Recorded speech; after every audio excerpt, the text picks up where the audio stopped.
আজকে আমি আপনাদের সাথে হোয়াইট চকলেট কীভাবে মেল্ট করতে হয় তা দেখাবো।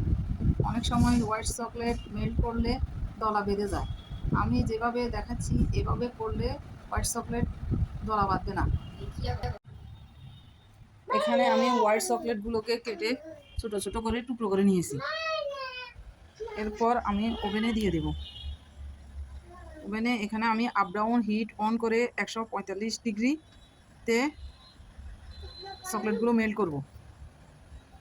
6-7 সেকেন্ড পর আমি চকলেটগুলো ওভেন থেকে বের করে স্প্যাচুলা দিয়ে নাড়তে থাকবো, ভালোভাবে নেড়ে চেড়ে।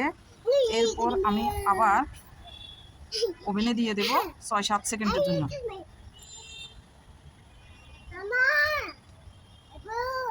বেশি কতক্ষণ রাখলে এগুলো দলা পেকে যাবে, তাই আমি 7-8 সেকেন্ড পর বের করে আবার আমি স্প্যাচুলা দিয়ে নাড়তে থাকবো। এই যে দেখুন, প্রায় 80% মতো গলে গেছে।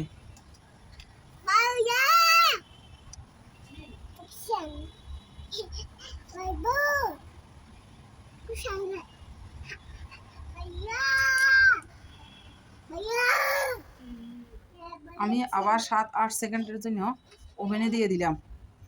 ওভেন থেকে বের করে আবার আমি স্প্যাচুলা দিয়ে ঘন ঘন নাড়তে থাকবো।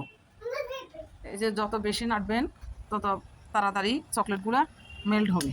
এই যে দেখেন, একদম এখন পুরো মেল্ট হয়ে গেছে। স্প্যাচুলা দিয়ে ভালোভাবে নেড়ে নেব যেন দানাদার না থাকে,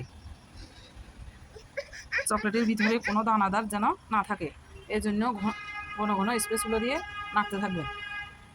দেখুন কি সুন্দর করে চকলেটগুলো মেল্ট হয়ে গেছে। আমার মতো করে এভাবে যদি আপনারা চকলেট মেল্ট করেন তাহলে পারফেক্টভাবে চকলেট মেল্ট হবে।